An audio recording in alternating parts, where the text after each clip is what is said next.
noches. Acá estamos en el Rincón Conservador.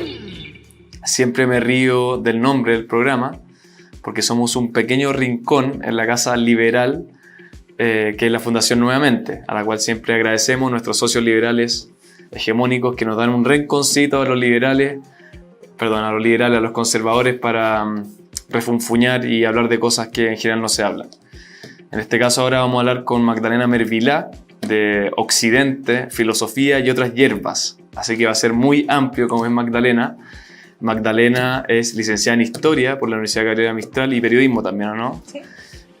Hiciste también un magíster en la Universidad de Kensington. De Kingston. Kingston, ¿eso es Inglaterra? Inglaterra, Londres. En Filosofía de la Educación. Bien, y ahora está haciendo un doctorado en Filosofía también en la Universidad de Bath. Así que estamos hablando con una humanista en el sentido total del término. Bueno, ahí tú me dirás si sí o no, no sé. Oye, Magdalena, estaba hablando antes contigo alguna cuestión muy interesante, que tú me dijiste que hay que volver a la universalidad, por así decirlo, o a poder hablar sin ser experto. Estamos, yo creo, en una época muy expertitis, muy especialista, y al final tú no llegas a la realidad que es total, que es complementaria. No sé si estoy bien en mi intuición, si me podrías explicar más eso. Sí, de todas maneras, a ver, gracias por la invitación, primero que todo. Y la verdad es que sí, estamos en un mundo que se ha obsesionado por tratar de ser especialista en la minucia más minucia. El mundo de la academia, yo siempre he dicho que es bien rancio. Yo tengo una pugna ahí con la academia, no porque yo no sea académica, yo soy académica, pero el ser académico hoy día te exige unas ciertas cosas que yo no estoy dispuesta a que eso sea así. Qué interesante. Desde ya el mundo de la academia lo que hacen, primero un mundo muy rancio porque se están acerruchando los pisos unos a otros, no hay una real colaboración, sino que hay una competencia por quién se queda con las plazas y quién gana más puntos easy. Esta obsesión por publicar cosas que a nadie le interesan, porque básicamente publican sobre el botón digamos, de mano en el siglo XVI, en Zaragoza. Una cosa muy minuciosa. Te puedo hacer un paréntesis ahí y hoy tú me dices, si te estoy interrumpiendo mucho me avisas, porque yo solo... Pero ahí me genera lo que me dijiste, me genera un pequeño paralelo entre la escolástica tardía, sí, o decadente. Sí, de cuántos ángeles hay en un alfiler. Qué interesante, porque en el fondo, más allá que sea escolástica o ciencia moderna, el hombre como humanidad siempre va a caer, digamos, en este error, digamos, en la minucia y en perder. Y interesante, bueno, tú que también te dedicas a la historia, cómo la historia tiene su etapa, o sea, tiene una etapa de creación, por así decirlo. Yo no lo leí a Toynbee, pero esa teoría, ¿no?, de minorías creadoras, sí, de vitalidad. De ahí viene la próxima generación que quizás amplía el cenit y después viene la decadencia. No sé si le achunto con lo que digo, no, pero está en una franca decadencia la academia. Si es, o sea, la academia como... está en una decadencia y que están todos obsesionados por ganarse los puntos, y por eso publican estas cosas que son bien minucia, y luego con los séquitos de, en el fondo, gente que los sigue, se citan entre ellos para ganar más puntos y así se nutren. Entonces, bueno, yo encuentro que eso no tiene un sentido.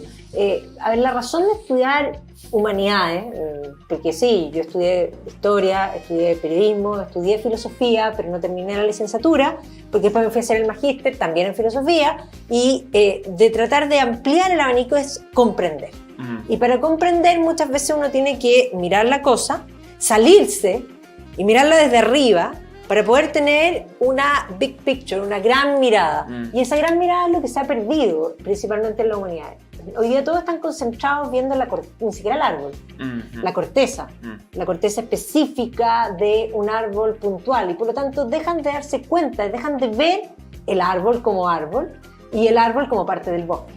Y eso es parte del problema del hoy, de no comprender la realidad. Cuando uno toma la distancia y uno empieza a estudiar historia, estudia filosofía, estudia literatura, estudia arquitectura, estudia arte, empieza a darse cuenta cómo todo está vinculado y empieza a comprender. O sea, yo en mis clases de historia hago mucha historia del arte, mucha historia de la arquitectura, y hago un análisis de que todo en la historia es político, y en la arquitectura también es político. Y el arte es política. Y cuando uno comprende eso, y no solo es política, cuando uno dice, la historia tiene algo que la cruza, que es la política, sin lugar a dudas, y la economía. O sea, no entender la historia desde el punto de vista económico, no entender historia económica, es no entender nada. Entonces, al final una cosa te lleva a la otra. Oye, y se me ocurrió mientras hablaba de la complejidad de Occidente, bueno, de la historia, hay un texto de Kant que siempre lo citan, que es un opúsculo, que es la Ilustración. Y dice Kant, y él dice también, tiene como lema de la Ilustración, sapere audere, o atrévete a conocer, o atrévete a pensar. Sí. Yo me río porque uno ve los resultados de la Ilustración, que, ojo, no se la achaca con la Ilustración, es todo proceso humano, es así, digamos, cenit, decadencia. Ahora, yo me río de la Ilustración porque la Ilustración es un proyecto, el liberalismo, la Ilustración, ya vamos a entrar en esa pregunta, era un proyecto antihistórico. Ellos creen que, bueno, que la historia es un progreso indefinido, que ellos son la mejor civilización de siempre. Por ejemplo, yo me río porque siempre dicen, esto no puede estar pasando en el siglo XXI. Yo creo que en ninguna época histórica me podéis confirmar todos estos acertos. Nadie en el siglo XVI decía esto no puede estar pasando en el siglo XVI. O sea, no tenían esa soberbia histórica, ¿no? Que es propia de la mentalidad ilustrada liberal, del sapere audere kantiano. Entonces la pregunta, ¿no te parece que estamos en una franca decadencia, digamos, las personas ilustradas, en teoría el pueblo que ahora es libre y que la democracia, y en verdad estamos en la misma ignorancia que estábamos, bueno, en toda la época en el fondo? Nada nuevo bajo el sol. Yo creo que siempre ha habido, podríamos decir, faros de luz en el sentido de conocimiento y grandes, inmensas oscuridades en todas las épocas. El gran problema es que hoy día yo también diría, banalizado lo que es la cultura, lo que es el arte. Desde ya cualquier cosa es cultura, cualquier cosa es arte. Y ahí vienen las grandes preguntas, las preguntas que son filosóficas. ¿Qué es arte? Entonces cuando básicamente el arte se convierte, y cuando digo cualquier cosa, porque hoy día el arte es desechable. O sea, cuando tú tienes las instalaciones, que perdónenme los que hagan instalaciones, pero esas son cosas que yo no comprendo porque no es arte, porque no busca la permanencia. El arte es una búsqueda del ser humano por lo más profundo que tiene el alma, que es querer trascender. ¿Ya? Y por lo tanto el arte busca ser permanente y quedar en el tiempo más allá del artista. Y por lo tanto cuando el arte ya no busca trascender, muestra un gran problema de nuestra sociedad como un todo. ¿Ya? Y ese es parte del problema. O sea, hoy día, en el fondo, tú tienes alumnos en clase que quieren que tú no les exijas. Sí. Y tú tienes en el fondo, todo en el fondo esta cosa de no me lo haga tan difícil. Sí. Porque básicamente no tienen una aspiración por tratar de sacar, porque ¿qué es la educación? La educación básicamente es ir perfeccionándose interiormente para ir logrando sacar algo que hay una potencialidad, para ir logrando actualizar una potencialidad, pero para actualizar esa potencialidad implica un trabajo arduo. Hoy día todos quieren beneficios sin trabajo, que eso se extrapola a la economía, a todo, ¿ya? Entonces, cuando tú ves, por ejemplo, en la clase política, gente que en el fondo no solo no tiene los méritos, sino que tampoco tiene el estatus ni ético ni de servicio, es porque básicamente ellos quieren obtener los beneficios personales sin mayor esfuerzo. Y ahí se hace patente esa frase de Chesterton, que Chesterton murió en el año 36, pero él dice, si tu inteligencia no da para mucho, todavía tienes la opción de serte político. Es la vía fácil. Qué fuerte. Es fuerte. Bueno, y él fue candidato a diputado, no sé si porque con su amigo Hillary Belloc. Hillary yo creo que salió diputado. Que bueno, igual no me gusta que haya dicho eso. A mí me encanta la política. A ver, que la política es muy importante, pero él lo dice en una ironía, porque Chesterton es un hombre irónico. Y él se da cuenta ya en 1900, digamos, a comienzo del siglo XX, que hay gente que busca la política como una vía fácil. La política tendría que ser para los mejores. O sea, si uno siempre pensaba, yo me acuerdo cuando yo chica, si venía, no sé, un diputado, uno consideraba que era una gran autoridad. Y hoy día la verdad es que cualquiera es diputado. Entonces, no importan los méritos, basta con que tenga una bonita sonrisa y que salga bien en la palomita para que sea electo. Y eso tiene que ver con también con la deliberada intención de que haya una ignorancia con respecto a cómo funciona la política misma. Porque, claro, que el candidato ponga en la palomita o en una cuestión una frase, un eslogan, eso es marketing, eso es publicidad. Entonces, cuando tú reemplazaste la política de contenido por política publicitaria, bueno, los resultados son los que tenemos. Interesante. Bueno, y en ese sentido, puede ser que a mí me gustan mucho los regímenes, la teoría de los regímenes políticos griega, que básicamente es describir lo mejor, cuando si es la excelencia y también la corrupción. ¿Te parece que estamos en una época demagógica o... ¿cómo se llama la dictadura del pueblo? Ya no sé si los griegos tenían... Oligocracia. Sí. Pero a ver, sí, estamos en una etapa muy compleja, particularmente porque se ha abandonado algo que es fundamental. O sea, ya que citaste a los griegos tenían muy claro desde el comienzo de que era necesario que todo se orientase hacia el bien, y para orientarse hacia el bien era fundamental educar en las virtudes. Pero ya tú dices la palabra virtudes y la gente piensa que es algo así como pechoño, sí, que pues yo lo voy a llevar a misa. Muy elitista, una tarea, Pero una tarea elitista. Que... No por eso, pero en el fondo pero una tarea... elitista, suena como pechoño y la gente lo vincula con el cura, con la misa. Bueno, y no. Y pechoño, y también suena... ¿cómo se llama? Que te restringe más que te amplía. ¿Cómo se llama ese concepto que le encanta a la izquierda? La represión, ¿no? Te suena represión. Suena represión, bueno, represión. Pero no todo hay es nada, represión. Ya, no hay nada Toda educación es represión. Claro, pero no hay nada que libere más. Obvio. Que el aprender el camino del bien, porque la única libertad realmente libre es la que se orienta al bien. Y ahí hay un problema, hay un problema de definición. Cuando la gente nombra la palabra virtud, te miran con cara de qué atroz. Entonces, pero no hay otra palabra para mencionar lo que es la virtud. O sea, las palabras tienen significado. Nosotros hablamos en palabras y el idioma, digamos, el lenguaje, es algo esencial porque nosotros hablamos en conceptos y los conceptos significan cosas. Entonces, ¿qué es lo que hace la cultura hoy día? O sea, ¿qué es lo que hace la sociedad hoy día? Le quita el sentido a los conceptos y los manipula para crear nuevas realidades. Y eso es tremendamente complejo. Entonces, las virtudes, la educación en las virtudes debiese ser la educación más fundamental que debiese tener, digamos, el sistema educativo. Y sin embargo, es lo más alejado que hay. O sea, no hay filosofía en los colegios. Sí. Oye, a propósito, tú dijiste que nombraste un concepto muy importante para Occidente, que es el bien. Los clásicos decían, bueno, en Aristóteles para adelante, el bien es lo que todos apetecen. Yo podría también complementar que el bien es el ser en cuanto apetecido. Sí. O sea, es decir, está el ser, que lo conozco, esa es la verdad, y que lo quiero es el bien. Sí. Y a mí me parece que el occidente cristiano, el decadente, el que estamos ahora, se ha empeñado en destruir el concepto de bien. También podemos hablar del concepto de verdad. No sé si tiene algún comentario respecto a eso. ¿Tú crees que, porque en el fondo si yo no creo en el ser, porque también después podemos hablar del ser y la realidad, si yo conozco la realidad, si yo no creo en el conocimiento del ser, tampoco puedo gustar el bien. Y ahí se pierde todo el esquema, digamos, educativo, político, incluso artístico, porque el arte es la belleza, ¿no? Que es otro trascendental. Pero no sé si... Sí, ¿qué opinas de eso? Lo primero que hay que plantear es que nuestra cultura cristiana occidental es una cultura nueva, que nace después de la caída del Imperio Romano, no es la continuación del mundo greco-romano, sino que incorpora el cristianismo, la visión del mundo del cristianismo y todo lo que es la estructura social, jurídica del mundo de los germanos.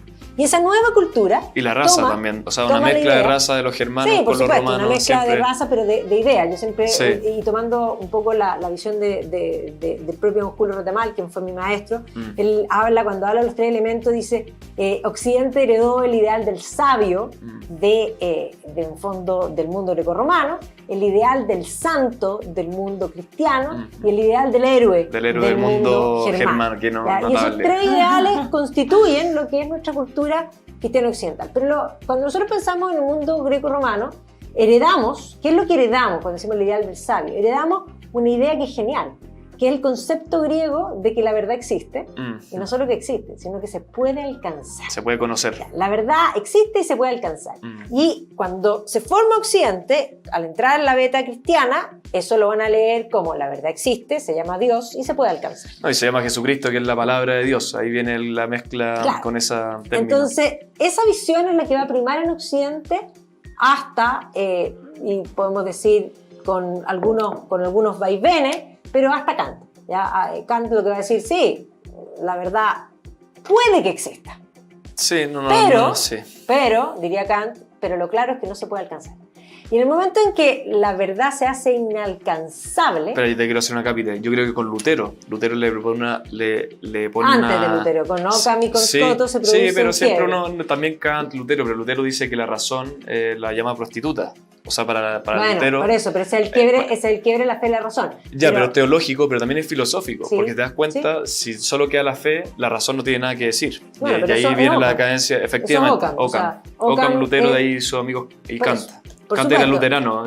Oye, a ver, la gente piensa que es divertido porque la gente piensa, no, Kant, que es una tremenda filosofía, o Aristóteles, depende mucho del contexto. Sí, Kant estaba muy influido por el luteranismo y en específico por el pietismo, que es una área todavía más dura del luteranismo. Sí, claro. Bueno, por eso mismo, cuando aparte de escribir la crítica a la razón pura, donde niega la posibilidad de conocer la verdad, porque está fuera del tiempo y el espacio, escribe la crítica a la razón práctica, básicamente para arreglar el problema que él mismo se da cuenta que estaba dejando. Porque si tú dices que la verdad no existe, y eso es súper complejo porque la gente no entiende lo que esto significa, pero cuando tú dices la verdad no existe, eso significa borrar la raya que determina lo que es bueno y lo que es malo. Sí. Eso significa básicamente borrar el concepto, porque Dios es un concepto también. Sí. Y si tú dices que yo no puedo alcanzar, que la verdad puede que exista, estás diciendo borra el absoluto, ese es Dios. Y cuando el hombre, y aquí vuelvo a Chesterton, como dice Chesterton, cuando el hombre deja de creer en Dios, cree en cualquier cosa. Entonces toda la filosofía del siglo XIX, que se va a gestar posterior a Kant, la postkantiana, es esquizofrénica, y básicamente es esquizofrénica porque el hombre necesita algo en que aferrarse. Entonces el hombre, cuando deja de creer en Dios, convierte otras cosas en dioses. Bueno, y entonces surge todo lo que es el idealismo, que básicamente lo que hace es convertir distintas ideas en sus nuevos dioses. Bueno, y eso y explica ahí, la filosofía actual. Qué interesante. Ahí yo quiero poner el caso de Fichte, si no mal recuerdo, porque Fichte critica a Kant. Fichte critica el concepto de yo trascendental de Kant, porque en el fondo Fichte es Kant coherente, porque Kant dice no existe la realidad, por tanto Fichte dice lo único que existe es el yo. Sí. En la realidad del yo, y al final la realidad es el autoconocimiento del yo. Sí.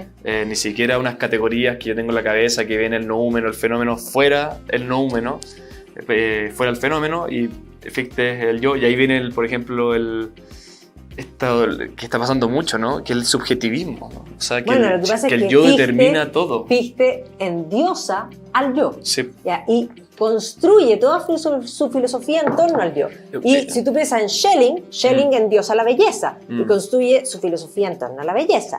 Y Hegel endiosa un algo creado que es totalitario, que es este espíritu, y es el padre de todos los totalitarismos por lo mismo. ¿Ya? Y ahí podríamos seguir. Y Marx, ojo, y Marx endiosa la economía. Sí. Y por eso es materialista. Y construye, para Marx, la economía es su Dios. Sí, pues, todo es economía, todo es materia. Sí. Oye, y a propósito de eso, el movimiento moderno, entonces, que es altamente subjetivista, ¿no crees que estamos viendo las consecuencias de ello, por así decirlo? Tú ves algunas conexiones, obviamente no hay que traspolar las ideas a la realidad, siempre hay una mediación que es la historia. Pero ¿no crees que en el fondo nosotros estamos viviendo la plenitud del pensamiento hegeliano, Fichte, Schelling? Hay una mezcla, ¿no? Pero... Sí, por supuesto, pero hoy día lo que estamos viviendo es algo más complejo, porque de esa esquizofrenia que se produce durante el siglo XIX, que más bien es como que el hombre se perdió, es una búsqueda, y donde todos estos filósofos, estos grandes filósofos del siglo XIX, lo que van a hacer es tratar de buscar un camino por donde encontrar la verdad, todavía añoran la verdad. ¿Qué es lo que va a pasar después? Y ahí voy a volver a citar, y por eso don Julio Retamal escribe un libro magnífico que todavía sigue siendo un libro muy vigente, que es Después de Occidente, ¿qué? Sí, me lo leí, muy buen libro. Y que es un gran libro, pero ahí él divide la historia con el concepto de la verdad. Entonces él habla del mundo medieval como el periodo de la unidad de la verdad. Luego habla de la diversidad de la verdad, cuando se divide la fe y la razón. Luego habla de la, en el fondo, imposibilidad de la verdad desde Kant en adelante. Y hoy día lo que nosotros vivimos es algo peor, que se llama la indeseabilidad de la verdad. Hoy día la verdad es indeseable. Y no solo es indeseable, sino que además la realidad misma, ni siquiera la verdad, se ha convertido en una idea de que es una construcción. Sí. Y por lo tanto, si la realidad es una construcción, si tú quieres liberarte, tienes que deconstruir esa realidad para encontrarte contigo mismo. Y eso es un caos. Es un caos, es una anarquía. Es un caos. Bueno, y también estudiando historia es bonito, por eso que yo llamo a que la gente estudie historia, porque te das cuenta que todo va unido, todos los fenómenos sociales, cuando los imperios decaen, la gente, no sé si es correlación, causalidad, no, pero la gente es relativista.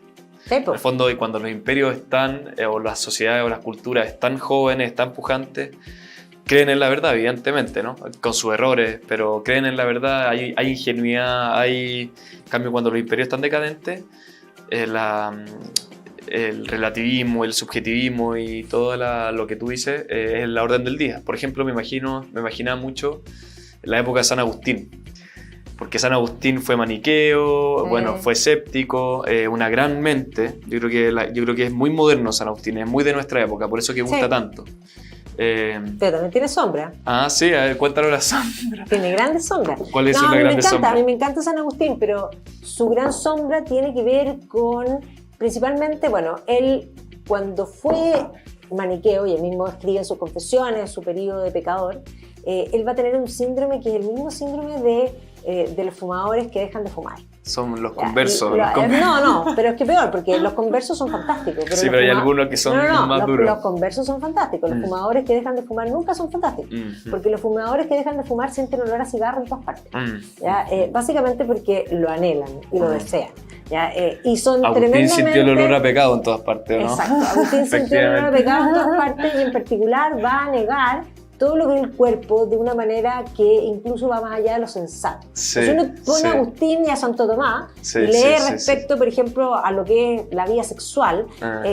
San Agustín niega todo y encuentra es escandaloso. En cambio, Santo Tomás considera que el sexo sí es dentro del matrimonio y que es una obra maravillosa. Qué y que en el momento de la unión sexual entre marido y mujer, Dios está presente y la vida se hace presente y es magnífico. O sea, ahí es donde, en cambio, el otro cae en una especie de puritanismo. Sí, Agustín era muy pesimista. Bueno, que también hay que leerlo en su contexto y todos sus libros. No, por supuesto, hay que entender su contexto, pero es puritano, porque el puritanismo es ver pecado en lo que no lo es. Yo no estaría tan de acuerdo porque si no, no sería doctor de la iglesia, pero bueno. No importa, es puritano, o sea, está lleno de puritanos en la iglesia. No, porque Agustín... sí, por eso lo tomó después Lutero y, sí, por eso. En fin, cae en eso. Pero no, Agustín igual... Estoy de acuerdo contigo. Yo no estoy diciendo que no sea extraordinario. No, pero también, ojo. El tiempo, no, pero también la naturaleza en Agustín es buena. La creación es buena. El sexo es bueno. Lo que pasa es que él carga mucho las tintas con el pecado. Por eso. Y cargando las tintas con el pecado, ¿por qué? Porque está en una polémica también, es importante. De la época. Está en una polémica contra, ¿cómo se llama este compadre? Está en una polémica. Contra Pelagio, que era el tipo que decía que la santidad, por así decirlo, la alcanzabas con tu propia fuerza. Y Agustín carga las tintas diciendo tú no puedes ser santo sino por la gracia. Sí. Por ahí tú eres un pecador. Pero interesante lo que dice yendo a Tomás de Aquino, gran maestro, porque Tomás de Aquino es muy sano para todos los tiempos, ¿no? Hay que leerlo siempre, porque la filosofía de Aquino y los medievales, cosa que después perdió Lutero, tenía la naturaleza, por así decirlo, era buena. La naturaleza era cognoscible. Bueno, el concepto de naturaleza es un concepto de razón, de movimiento, en fin. Y es interesante por lo que tú dices, ¿no? Porque al fondo también eso es lo que nos falta en la época moderna. La época moderna como que ya no se cree en la naturaleza es lo que tú creas y por ejemplo, no sé, por la cosa de los cuerpos, de los sexos, está totalmente desquiciada porque ya la gente no cree que los cuerpos te determinan. Aunque suene muy raro, ¿no? Tu cuerpo te determina, tu sexo te determina, ¿no? Tu género, como tú quieres llamar. Bueno, pero ahí hay un tema que viene para el mundo moderno que incluso el origen ahí como claro está en Descartes. Cuando Descartes plantea la idea de pienso, luego existo, ¿qué significa? La gente no dimensiona lo que eso significa. Eso significa que las cosas son porque yo las pienso. Es decir, este libro es porque yo lo pienso. ¿Qué me diría Santo Tomás? ¿Y qué me diría Aristóteles? Ni siquiera Santo Tomás. Me diría, no. El libro es, y es evidente. Evidente significa se aparece a los sentidos. Lo veo, lo toco, podría probarlo, también podría, ¿ya? Pero se aparece a los sentidos, es evidente, más allá de si yo lo pienso. Entonces, la realidad se te aparece. Y eso es una de las cosas que hoy día sucede, porque hoy día desde ese camino de Descartes en adelante y del racionalismo, va a venir el movimiento romántico, y el movimiento romántico es un movimiento muy fundante que va a poner el énfasis, porque cuando Descartes plantea eso, también dice que el hombre es una cosa pensante, o sea, literalmente un cerebro con patas. Sí. Y entonces los románticos dicen, no, y los sentimientos, ¿ya? Sí. Y por lo tanto viene toda una rebelión que además el romanticismo mezcla muchas cosas. Sí. Pero esa rebelión de los sentimientos va a poner el sentir por sobre el ser. Y ese camino que inicia el movimiento romántico llega a su culmine hoy día. Y hoy día nosotros consideramos que el sentimiento es lo único importante. ¿Ya? Y por lo tanto, si tú sientes algo, eso hace la realidad. Lo que no es real. Porque el sentimiento es muy válido y muy respetable, pero no hace la realidad. La realidad se te aparece. ¿Ya? Entonces, básicamente yo siempre extrapolo el argumento a algo, digamos, que va más allá, porque claro, cuando la gente habla de género, se abren múltiples opciones, incluso múltiples que van más allá de mi posibilidad de imaginación, porque cuando yo veo cuántos hay, tú decís, me están molestando. Pero bueno, en fin, pero si yo lo extrapolo a algo más radical para que entendamos el punto, yo digo yo me siento caracol. Yo me siento caracol. Y yo creo que tú me reconozcas a mí como caracol. Y tú me puedes respetar que yo me creo caracol. Y además te puedes reír un poco porque encuentras que se cree caracol. Pero no basta con eso.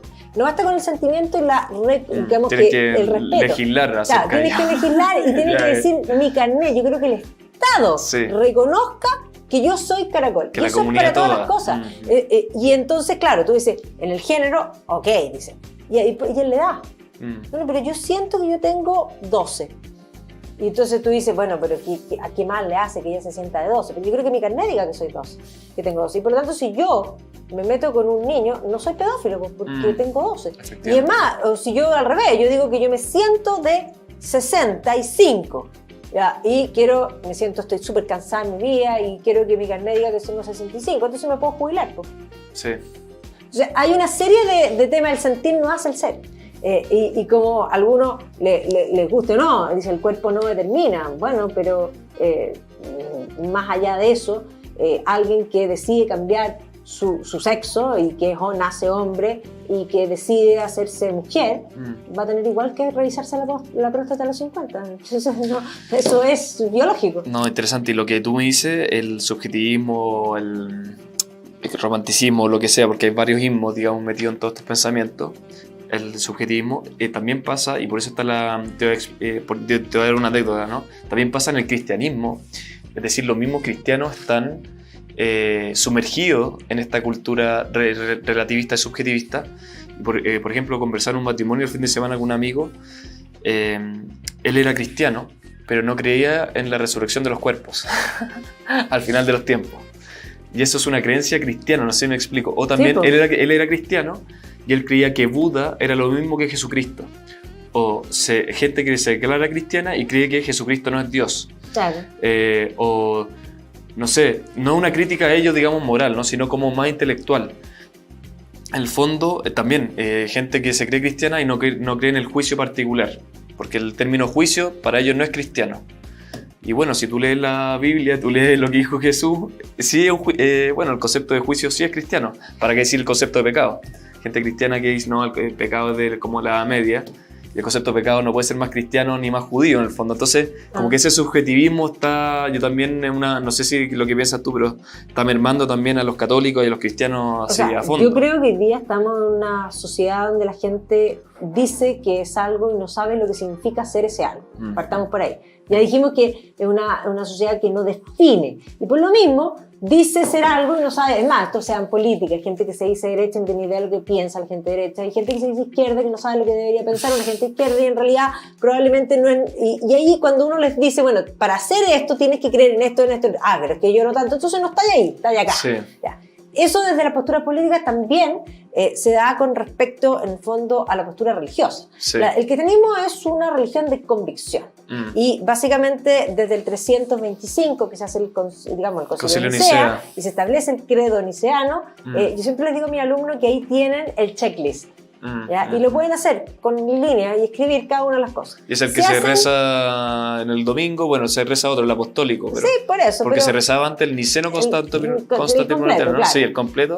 Pero parecido. ya el resumen sí. te da una opción de qué es lo que hay que creer. Entonces uno hace la lista. Y si le hacen check a todas las cosas, también. Ahora, si no le hacen check, no hay ningún problema. Pero la religión es de convicción. Así que como diría mi monja de la Ursulina, yo soy Ursulina, y la Sor Ángela nos decía una cosa, yo cada vez cuando decía, queremos hacer una fiesta en el colegio, entonces no. ¿Y por qué no? ¿Por qué no? Y peleamos. Entonces finalmente ella contestaba algo que es muy sabio. Si no te gusta, váyate. Tal y cual. Si no te gusta, váyate. La puerta es ancha, esa era la respuesta. Y tal y cual. O sea, no tienes por qué ser cristiano si consideras que algo de eso te incomoda. Pero no puedes pretender adaptar el cristianismo a tu visión, porque entonces no eres cristiano. Sí, efectivamente. No, qué interesante. Oye, volviendo a ese tema, el subjetivismo reinante, ¿cuál tú crees que es la solución? ¿O no hay solución? Yo creo que no hay solución, o sea, queda decadencia, no, siempre digamos, y siempre hay una nueva cultura que te reemplaza, pero en el fondo, para mí esta cultura está totalmente corrupta y muerta. Mira, siempre hay solución. Desde ya, el camino más deseable y también más largo y pedregoso es hacer la batalla cultural y volver a enseñar filosofía, enseñar antropología en los colegios. Nosotros estamos haciendo todo un proyecto en la red cultural para hacer eso, para suplir y para nutrir a los colegios de contenidos que ya no pueden tener porque ni siquiera hay profesores. Bueno, y aparte de las clases de filosofía en los colegios, ¿verdad? Es un desastre, es psicología, de toda esta ideología que dan. Es muy malo, pero por eso mismo hay que hacer algo complementario que ayude a enmendar estos vacíos que son tan fundamentales. Ese es el camino largo y el más deseable. ¿Por qué? Porque es un camino largo en el sentido de que los frutos no los vas a ver hoy día, los vas a ver en 10 o 20 años más, pero que podrían tener raíces mucho más profundas. El camino más corto, que es el camino no deseable, y no es deseable porque siempre, en el fondo, en estas situaciones de decadencia, en algún momento se aparece la realidad. ¿Ya? Y esto es así, y en un momento se va a aparecer la realidad. Es como cuando la Margaret Thatcher decía el socialismo se acaba cuando se les acaba la plata a los demás. El Estado no tiene plata. Y el Estado quiebra en un momento y ahí se aparece la realidad. Es más, hoy día nosotros vivimos todavía un sueño que dice vamos a tener una convención que va a hacer que todo sea mucho mejor, una constitución que va a hacer que eso es lo último que podríamos hablar de la convención. Por eso, que seamos todos altos y estupendos, que comamos sin engordar. Todos esos artículos yo encuentro que se articulaban en esencial en la constitución porque como es realismo mágico lo vamos a convertir en realidad. Pero eso no va a pasar. No vamos a ser ni más altos, ni más buen mozo, ni vamos a dejar de engordar porque comamos, ni tampoco se nos van a acabar nuestros problemas, que eso es lo que la gente cree, no se nos va a acabar ninguno de los problemas. ¿Y qué es lo que va a suceder? Se nos va a aparecer la realidad, y se va a aparecer la realidad porque además hemos tenido durante este tiempo una fiesta que no hemos gastado todos los ahorros que teníamos económicos, que van a impedir que podamos reaccionar frente a cualquier otra crisis, y entonces, se nos acabaron los ahorros, hay que cobrar más. Pero eso es muy inmediato de lo que estábamos hablando, es que porque la crisis es de la verdad, digamos. Por eso, pero espérate, ya voy para allá. Entonces, en algún minuto se te va a aparecer la realidad porque las fiestas y las cuentas hay que pagarlas. ¿Ya? Y eso en la vida y en todas las cosas es así. Entonces, más allá de que yo crea que yo soy lo que no soy, porque siento eso, en algún momento me voy a tener que dar cuenta y encontrar conmigo mismo. Puede ser que sea mi lecho de muerte. ¿Ya? Y ahí la realidad y la verdad se te aparece. Y la verdad se impone en algún momento. Y ese es el gran punto. Ahora, eso es doloroso.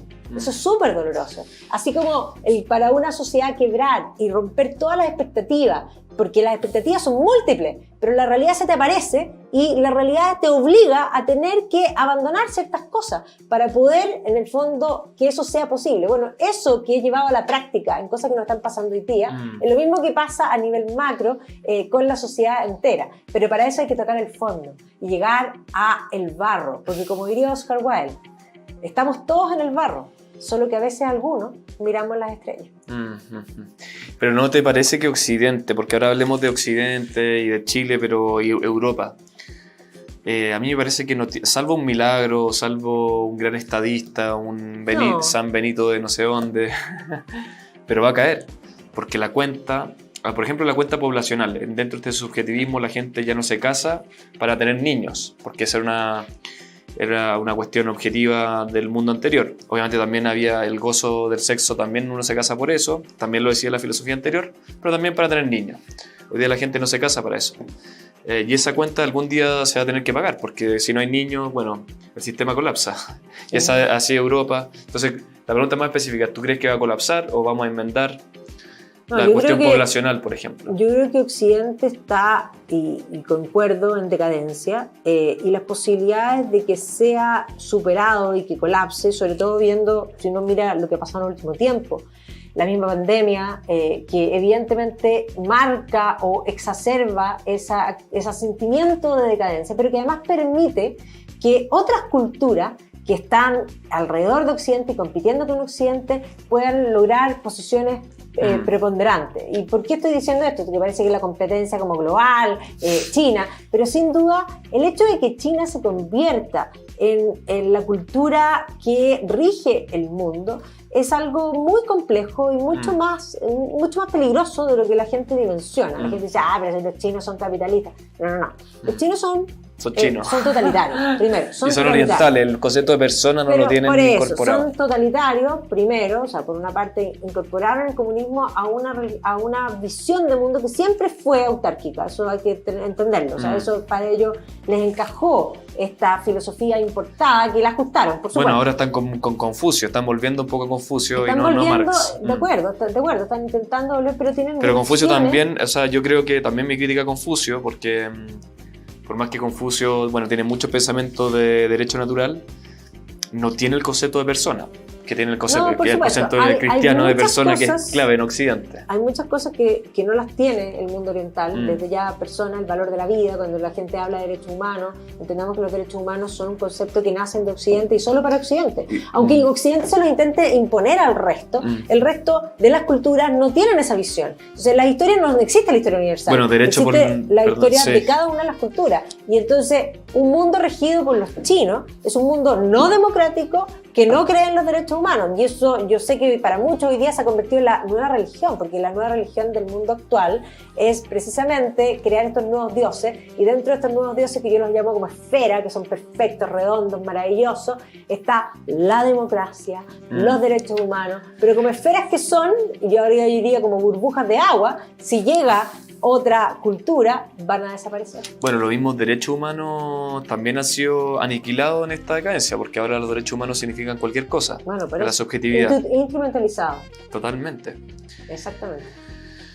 Oye, volviendo un poco a la filosofía, hay una cuestión que dijiste que me gustó mucho, ¿no? Y que lo dice Tomás de Aquino, ¿no? Que el conocimiento empieza por los sentidos. Sí. Y digamos, lo evidente es que esto existe, que esto tiene colores. Bueno, la filosofía después racionalista, Hume u otros dicen, no, demuéstrame que las cosas existen, que yo creo que es algo absurdo, porque lo evidente no se demuestra. Pero bueno, podemos hablar de esas cosas, ¿no? Pero en el fondo también hay un tópico clásico ilustrado contra la cultura anterior, contra lo medieval, que no eran, y también los anglosajones dicen, no, yo soy empirista, yo creo en lo empírico y no en lo racional, ¿no? Y eso es falso, creo yo, porque los medievales, Tomás de Aquino sí era empirista, sí. Aristóteles sí era empirista. El conocimiento empieza por los sentidos. Si uno piensa, Alberto Magno, que era el maestro de Aristóteles, de Tomás de Aquino. De Tomás de Aquino, claro, pero de Tomás de Aquino, va a inventar un método que es un método muy similar al inductivo que va a tomar después Bacon. Ver, y por lo tanto eso ya estaba.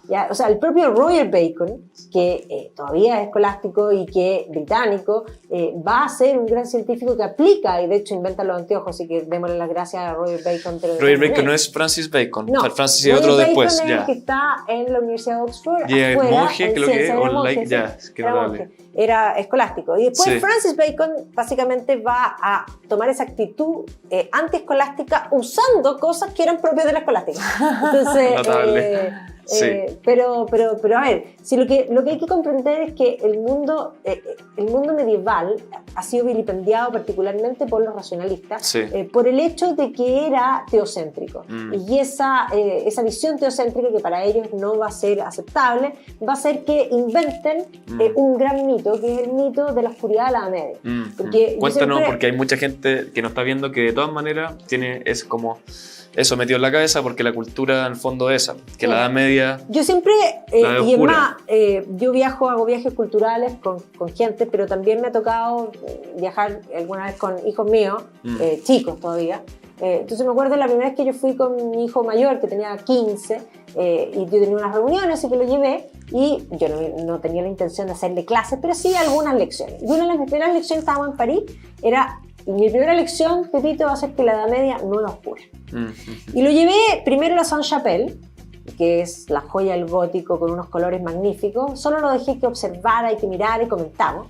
Y después lo llevé a la Notre Dame, antes de que se quemara, por supuesto, y como él le interesaba la parte como más ingenieril, estuvimos viendo cómo se sostenía y los contrafuertes por fuera, subimos arriba a las torres, no sabéis lo que fue, amigo, que el atlético, yo detrás, así, pero muerta, y observamos y comentamos.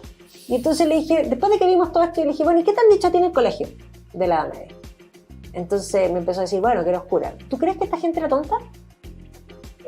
Ahí mismo. Entonces me dice, no, esto es salvaje, increíble. Entonces, bueno. ¿Te puedo preguntar en qué colegio estaba o no prefieres?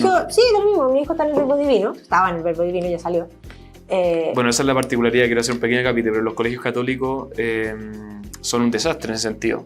Porque te enseñan lo anticatólico, ahora están con ideología de género. Sí, pues. Es una nota bien triste, en el fondo. Meten marxismo. Pero es que básicamente en la historia de partida hay que entender que ya el currículum, cuando tú miras el currículum de historia parte genial, porque parte como con primero parte con Mesopotamia, Egipto, Grecia y Roma, como si fuera un continuo. Nosotros no tenemos nada que ver con Egipto ni con Mesopotamia, pero un continuo. Luego, en el fondo, Grecia-Roma, 2 clases de feudalismo, porque no pasó nada en ese tiempo. Qué vergüenza. Y después, Renacimiento. Entonces uno dice, al momento, espérense, retrocedamos. La Edad Media son 1000 años. Son 1000 años. En 1000 años no pasó nada, tú me estás molestando. Sí. ¿Ya? Y después dice, no pasó nada, y solamente pasan la estructura política, que es el feudalismo, punto. Sí. Y además hablan en el fondo con una interpretación desde el marxismo de la lucha de clase, que en ese entonces no existía. Y no miran nada, ni siquiera la parte artística. Pero cuando uno llega con grupos a Europa, lo que se impone en todas las ciudades es la catedral gótica. Y hoy día hay colas para entrar. Es más, el mundo entero estaba sobrecogido frente al incendio de la Notre Dame. Sí, ¿Por qué? Sí. Porque el mayor valor artístico que ha producido Occidente se produjo en el siglo XIII. Y entonces uno dice, a ver, un momento, si el mayor valor artístico se produjo en ese tiempo, ¿esa gente no era tonta? Número uno, o sea, un dedo de frente. Esa gente sabía ingeniería, porque no se caen.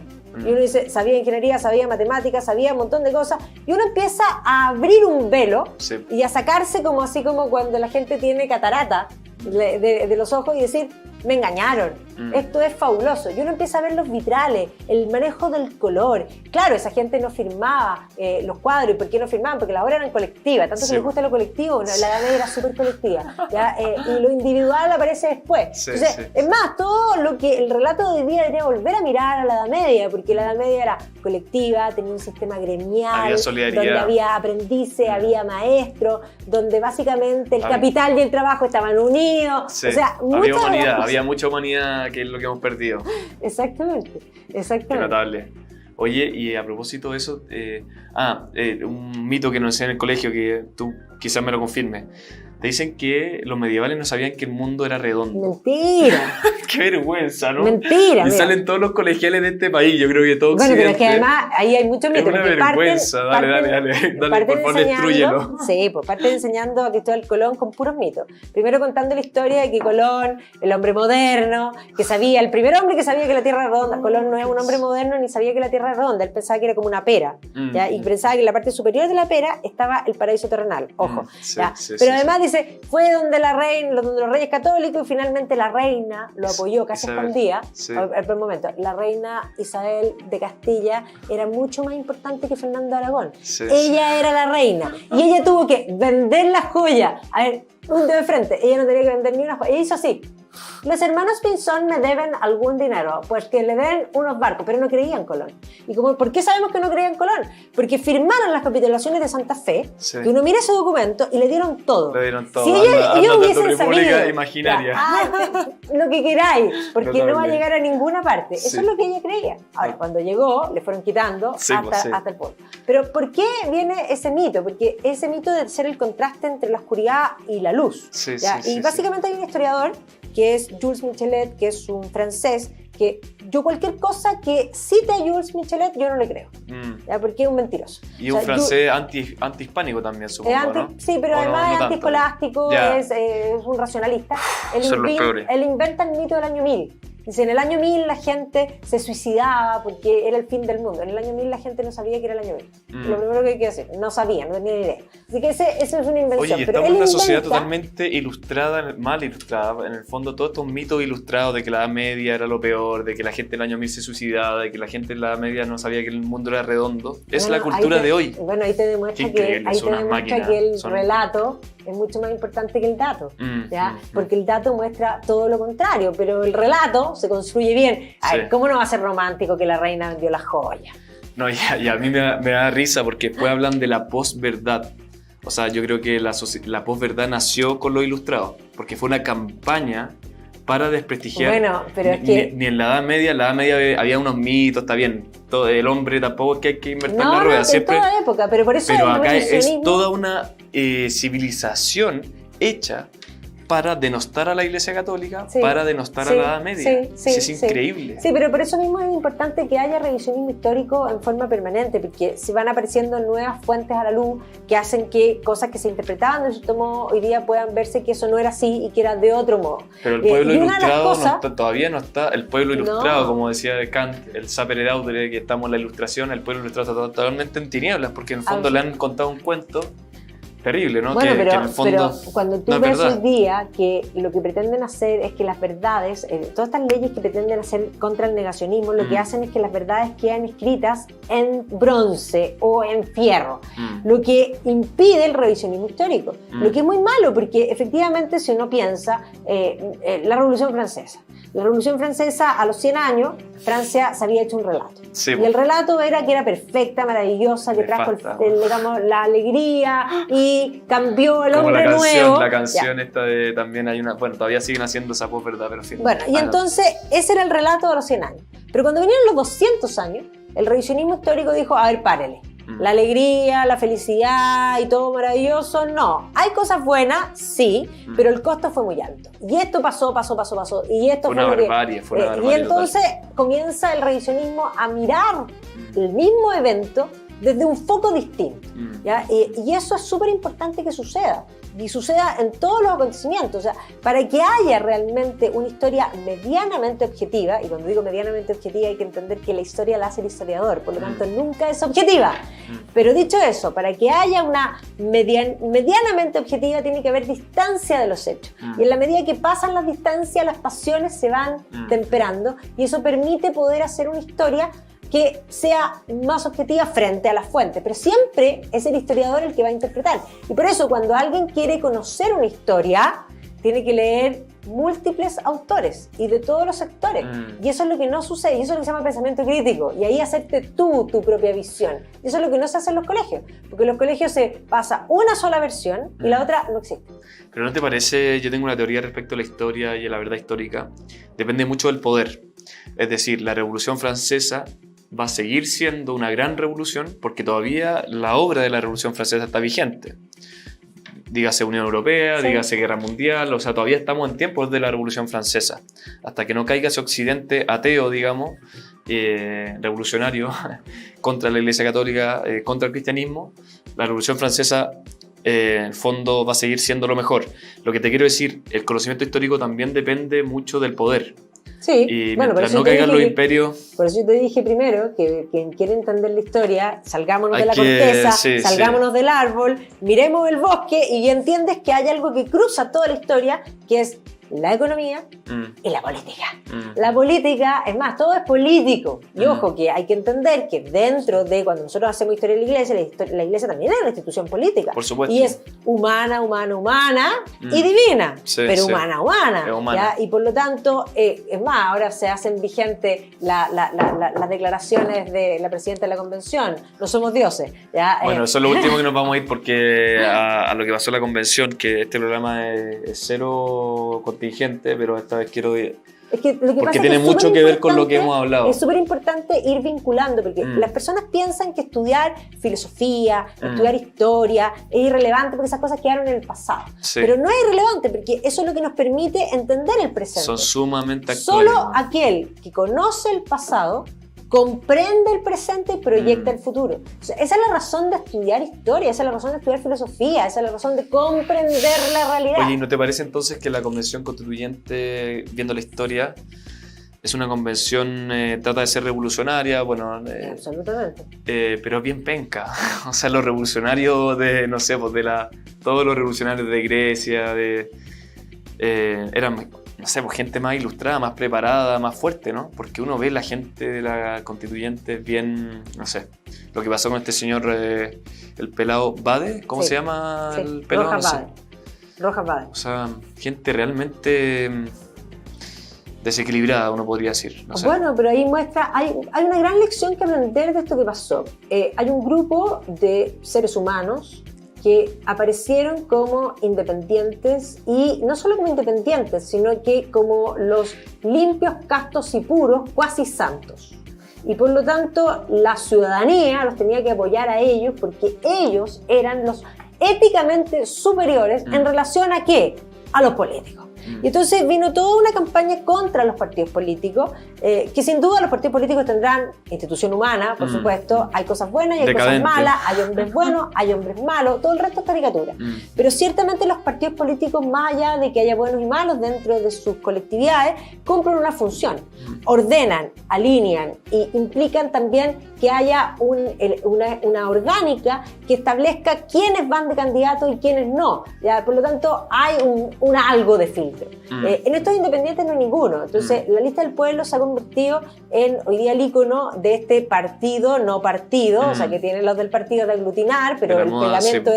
era muy malo, que además hablaban de una ética superior desde el estrado, de arriba, desde el púlpito al resto, y se le han caído los púlpitos, eso es lo que ha pasado, porque básicamente son seres humanos igual que el resto, y aquí había un montón de chantas que estaban buscando su propio beneficio personal por sobre todas las cosas y dispuestos a engañar, y ahí viene un gran punto, porque hoy día muchos dicen, bueno, pero es que no puede ser, no puede renunciar, no lo pueden expulsar de la convención, porque él fue electo por la ciudadanía. Hoy día había un argumento del propio Atre que decía que aquellas digamos, personas electas, a cargos electos por la ciudadanía, no pueden ser expulsados por la directiva. Y yo creo que está equivocado en su argumento, porque lo que él decía es que no es solamente la persona, sino que todas las personas que él representa quedan no representadas. Y por lo tanto, en el caso de Rojas, como es un independiente y opera la misma ley que opera en el Congreso, no podría ser reemplazado y quedaría una persona menos. Sí. Ya. Ahora, dicho eso el argumento es poco serio, porque ¿qué pasaría si un convencional asesinara a alguien y estuviera culpado por asesinato? Voy a asesinato porque es un crimen que a todos nos produce todos estamos de acuerdo un horror. que ¿Cómo? No lo podríamos procesar y no lo podríamos sacar, o sea, serían como los Robespierre, los incorruptibles, los intocables. No, por supuesto que no. Entonces, aquí hay sanciones que tienen que ver con la ética, que tienen que ver con la prioridad, pero además tienen que ver con que probablemente si él no hubiese mentido, no habría salido electo. Entonces, ahí hay otro tema que hay que considerar, o sea, más allá de todas las cosas. Sin duda, lo que estamos viendo es que lo que hay en la convención es personas, seres humanos, que dicen que errar humano es, sí, errar humano es de todas maneras, pero más allá de eso, con poca preparación, y en ellos estamos confiando nuestro futuro, y eso es súper grave, o sea, Sí. es tremendamente grave. Yo creo que por eso es importante que el próximo congreso salga bien. Ojalá, Dios quiera. Yo creo que es difícil, porque bueno, todos son procesos históricos, son estructurales. Yo no veo que vaya Estamos en un proceso de decadencia que, como dijimos, tenemos lo mismo que para Occidente. En el caso de Chile, tenemos, siempre los milagros pueden suceder, pero probablemente vamos a tener que llegar al charco. Y cuando estemos bien en el charco, vamos a ver si vemos las estrellas o si nos hundimos en el charco, que es una alternativa también. Que la gente no la tiene, pero la verdad es que eso pasa. Bueno, sí, pues las sociedades decaen, bueno, en fin. Hay que estudiar mucha historia. Oye, vámonos despidiendo y agradecerte tu venida, agradecerle a todos los que están viendo el programa. Para mí siempre muy entretenido, muy culta tú, te felicito, bueno. Y nosotros siempre recomendamos libros, así que parte tú con la invitada, parte con el recomendando el libro y después yo recomiendo. Bueno, yo traje un libro que a mí me encantó, que se llama The Scottish Enlightenment. A mí me encantan los escoceses, no solamente porque usan kilt, encuentro que los hombres de kilt se ven realmente preciosos, fabulosos. ¿Ya? Esto se llama The Scottish Enlightenment, The Scots Invention of the Modern World. Cómo los escoceses inventaron el mundo moderno. No se preocupen para todos los que no leen inglés porque estamos trabajando en la traducción de este libro, por eso lo traje. Tú dices, estamos trabajando aquí en la Red Cultural. Sí, la Red Cultural en la Red Cultural vamos a traducir este libro porque creo que es un libro muy útil, que es un libro de un americano que se llama Arthur Herman, y dice así, en el fondo, The Guardian, que digamos, Guardian es bastante izquierda, pero The Guardian dice, todo escocés debiera leer este libro. Escocia ahora tiene una historia positiva, viva y provocativa que merece. ¿Ya? ¿Y qué es lo que plantea aquí? Aquí plantea, nosotros en Chile no miramos la ilustración escocesa, nosotros siempre miramos la ilustración francesa, que tiene todo ese germen socialista incorporado. La ilustración escocesa es un movimiento paralelo que se da a lo que se da en Francia, que cree en la libertad, que cree en el individuo, que cree en el esfuerzo personal como el único motor posible del desarrollo. Y estas ideas que se van a plasmar en Escocia van a meterse dentro del Imperio Británico, porque los escoceses van a manejar el Imperio Británico. Los escoceses son mucho más importantes de lo que la gente piensa. Hoy día hay 5 millones de escoceses en Escocia, pero hay muchísimos más escoceses fuera de Escocia. El mayor producto de exportación de Escocia son los escoceses. En Chile, también en Chile, el comercio, cuando uno estudia Valparaíso, empieza a ver las casas comerciales y dice la casa Gibbs, los ingleses, no eran ingleses, eran escoceses. Mira, no siempre dice ingleses. Entonces siempre dice ingleses, que es distinto. Sí, y entendemos que los escoceses manejan el Imperio Británico y creyendo en esta iniciativa individual, van a llegar y van a forjar todo lo que es el mundo americano. O sea, los Founding Fathers se van a basar, de hecho, entre los Founding Fathers está Witherspoon también, que es un escocés que va a formar todo lo que es la educación del mundo anglosajón. Y por lo tanto, si uno piensa Estados Unidos, Australia, Nueva Zelanda, ¿por qué tienen este aparato productivo y este motor que permite el desarrollo? Básicamente porque no condenan el lucro. Bueno, Adam Smith me parece que era escocés, de la ilustración escocesa. Sí. Samuel Ferguson, hay uno hasta... Hutchinson, un importantísimo, porque hoy día hay que mirar mucho a Hutchinson y a Lord Keynes, sobre todo con el tema de la libertad, porque la libertad es lejos lo único y más importante que el ser humano tiene distintivo, y es digamos, la joya más importante a defender. Buenísimo. Oye, tremenda Magdalena. Yo voy a recomendar un libro teológico o histórico que se llama Jesús, los orígenes históricos del cristianismo, desde el año 28 al 48, del padre Samuel Fernández. Recta doctrina, como me gusta decir a mí, sana doctrina, y un poco relacionado con lo que hablábamos, ¿no? Con esta decadencia del cristianismo de Occidente, porque una de las grandes lastres que nos dejó la Ilustración y la teología liberal es distinguir el Jesús histórico y el Jesús de la fe. Sí. Esa distinción básicamente es una herejía, porque el Jesús histórico y el Jesús de la fe es el mismo. Sí. Entonces... Sí, bueno, Strauss. Son los jóvenes hegelianos. Efectivamente, ahí está Hegel, que hablamos de él. Así que para que la gente estudie, ¿no? Que Jesús existió, hay fuente histórica y que es el mismo que el Jesús de la fe y que hay presupuestos teológicos y filosóficos que hay que estudiar bastante. Y por lo tanto que la gente se ilustre, empiece a leer estas cosas, ¿no? Y no opine teología con los eslóganes que nos deja la modernidad, digamos, decadente. Así que agradecido a todos los youtubers. Yo le digo youtubers videntes, ustedes le dicen telepensantes. Telepensantes, pues son muy inteligentes nuestra audiencia. Así que agradecido y nos veremos en el próximo Rincón Conservador. Muchas gracias. Gracias Magdalena.